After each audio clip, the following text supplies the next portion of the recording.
Welcome back, guys. RSX all-wheel drive conversion episode 3. Tyler has been working away. He's made a lot of progress mocking up and installing the rear drivetrain components. The diff is in, the suspension components are mostly installed. So let me show you where we are at with this so far. We have most of the diff mount kit installed with the CRV diff. We have to make a little modification to the RSX right up here.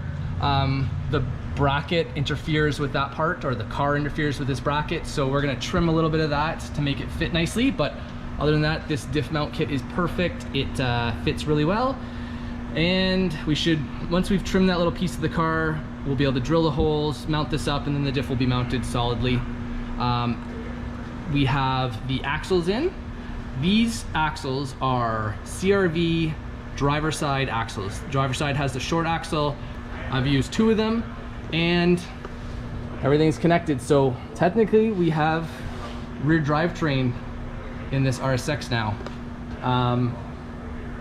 What we ended up doing suspension wise was pretty much what I thought it would be. We ended up using CRV trailing arm, CRV rear lower control arm, CRV spindle, and actually on this side I have the brakes mocked up. This is a CRV disc brake, a CRV caliper bracket, and an RSX caliper. So it's almost perfect. We have to make a slight modification to the CRV spindle. It has a little bit too much material right here, so it's preventing us from bolting up the parking brake cable perfectly. We could technically jam it in there and do it up, but with just a little bit of clearance to this part here, it'll fit nicely.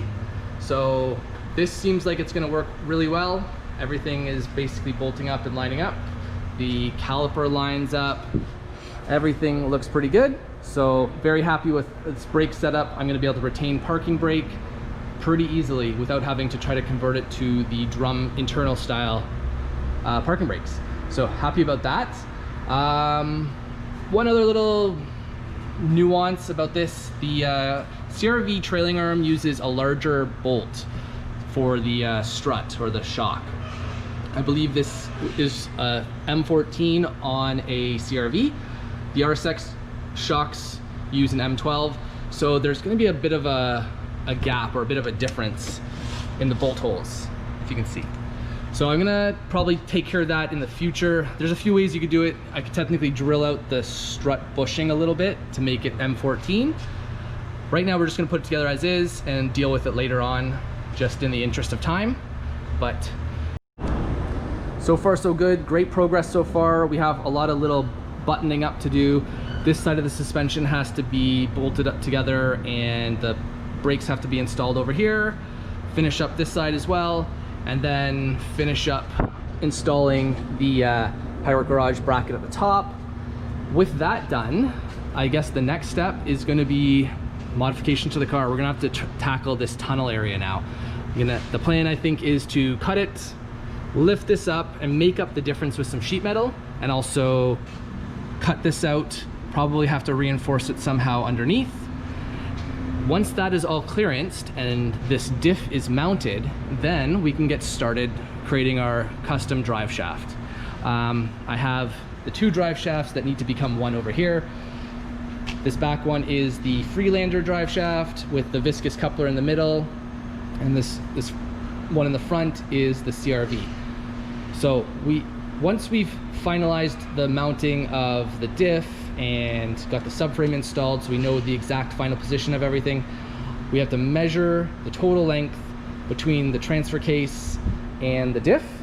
Basically, once the subframe's up here, this will position the transfer case properly, and we're going to measure how far this distance is to here, and then I'm going to take the 2 drive shafts to a drive shaft shop and have them make this 1 drive shaft.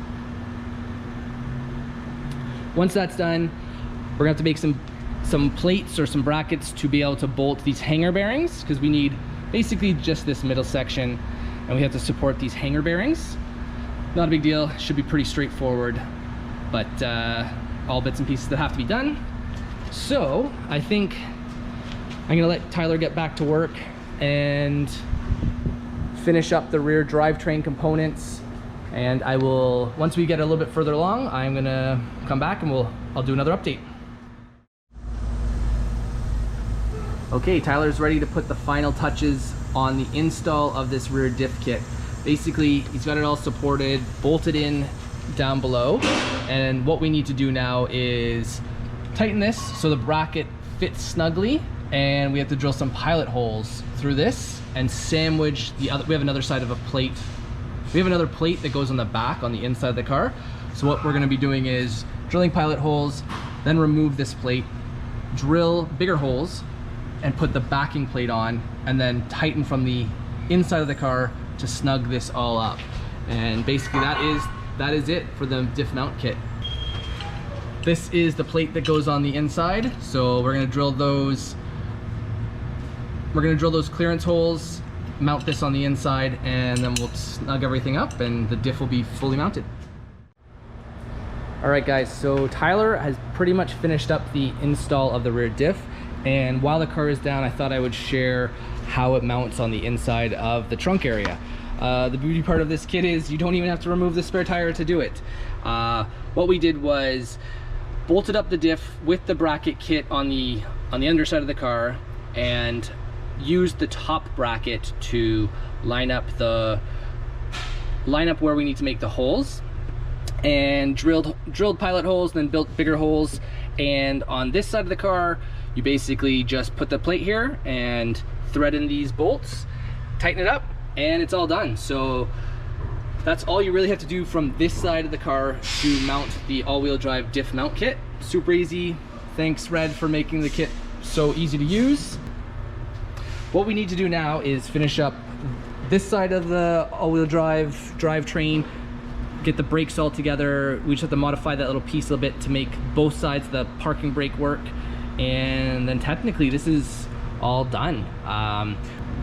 We're gonna finish bolting this up. I will show it when it's all done, and I'll just keep updating you guys on the progress. All right guys, lots of progress. Basically the rear drivetrain is all done. Tyler has been working hard, and I think he's basically completed everything. Everything is tight, everything's installed. There will be a few changes in a bit. We do have to swap this diff out at some point for a diff where I have installed the clutch pack, but technically the way the clutch pack defeat kit works is if we can just basically remove this cone without removing the full diff and slip the new plates in place, and without having to take everything apart. So once I get those plates, and they should be done very soon, I am going to do that, and I'll obviously share that with you guys and how that's worked out. But for the actual drivetrain, suspension, and brakes, it worked out as we thought it would. It ended up being CRV trailing arms, CRV spindles obviously, CRV caliper bracket, RSX caliper, and RSX parking brake cable. Tyler just had to trim a little bit of material here to get a nice fit for the parking brake cable, and then modified the parking brake bracket a little bit so it would bolt up nicely there. It's nice and tucked out of the way, nice and secure. It's not going to interfere with the tire or get caught up somehow. So super happy with how that worked out. And from here, we're basically done in the back end. Next week I have a gas tank coming. I'm very interested to see how this gas tank's gonna fit. I'm gonna keep it a surprise till then. Hopefully it works out. If it doesn't, I'll let you know, and I'll let you know what I had in mind and show you if it does or does not work. If it does not work, I'm going to get a fuel cell and either get one made that fits in this space or get a more traditional one that fits in this space. So we'll see how that goes next week. So for now, I think we're gonna shift our focus to the front end again. And as you can see, we have the oil pan off because Tyler is drilling it and gonna weld in the bung for the return oil line for the turbo. And as you can see here, this is the stock TSX oil pump still with the balance shaft assembly. It is gonna need to be replaced with an RSX one at some point. I think the plan will be, I just don't have time to do it right now, even though I have the oil pump and the pan and everything, I just don't have time to do that, take that on right now. This transmission is going to have to come out again at some point because it doesn't have an LSD in it, and I do want it to have an LSD. So I think the thing to do will be to time the oil pump swap with when we swap out the transmission for the transmission that has the LSD in it. But yeah, that's about it for now. So I think this might be a good spot to end this video. I do want to get it uploaded for the weekend, and it's not going to be worked on just this weekend. The guys aren't here, so we're going to pick up again on Monday and hopefully progress a lot more. We'll keep going at it. We got a lot to do on the turbo kit install, but so that's probably it for today. I do want to say thanks everyone.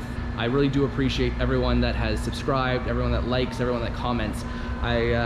Everyone's been super positive in the comments, and I really do appreciate that. I will definitely keep up with this project. I'm glad everyone's enjoying it. So anyways, that's about it for this video. Thanks again, guys. I'll have more for you soon. Bye now.